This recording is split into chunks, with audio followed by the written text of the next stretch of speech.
நினைக்கிறீங்க? இப்போ 2026 விஜய் அண்ணன் வந்து அரசியலுக்கு வர்றாங்கல்ல, இது வரைக்கும் படம் நடிச்சிட்டு இருந்தாங்க, இப்போ அரசியலுக்கு வராங்க. அவங்களுக்கு நிறைய இளைஞர்களும் ஓட்டு போடுறதா இருக்கிறாங்க. அவங்க எதனால விஜய் அண்ணனுக்கு ஓட்டு போடுவாங்கன்னு நீங்க நினைக்கிறீங்க?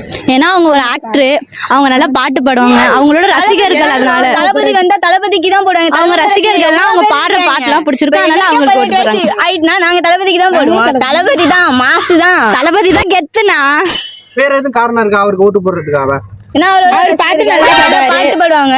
டேய் அப்படின்னா பாட்டு படம் வாங்கி வந்திருக்கேன், அரசியல்ல குதிச்சிருக்கேன்டா. எனக்கு ஒண்ணுமே புரியல. அதுதானப்பா எனக்கும் புரியல. அப்படியா? அப்புறம் இந்த அரசியலுக்கு மக்களுக்காக போராட்டம் எதுவும் பண்ணல, எதுவுமே பண்ணாம இருக்காங்களா? அப்பெல்லாம் இப்ப 10th முடிச்சுட்டு 400க்கு மேல மார்க் எடுத்தவங்க ஃபர்ஸ்ட் ரேங்க் எல்லாருக்கும் அவார்ட்லாம் கொடுத்துருக்காங்க. அதோட வேற யாருன்னா செய்யறாங்க? இத்தனை ரசிகர்கள் இருக்காங்க, ஆனா ஒருத்தவங்க கூட செய்யல. அந்த அண்ணாவுக்கு வந்திருக்குல, தோனி இருக்குல்ல. அப்ப நான் பட்ட வேதனை இருக்கே, அந்த வேதனை. என் கூட சேர்ந்து அண்ணா விசில் அடிக்கணும். போடுவாங்கண்ணா ஓட்டு, அதெல்லாம் அவங்க போட்டுருவாங்க. நம்ம ரசிகர் தான் வரும், நம்ம போட்டுருவாங்க. எல்லாருமே போட்டுருவாங்க. அப்புறம் தலைவர் விஜய் தான் நம்மளுக்கு விஜய் தான் தளபதி, விஜய் தான்.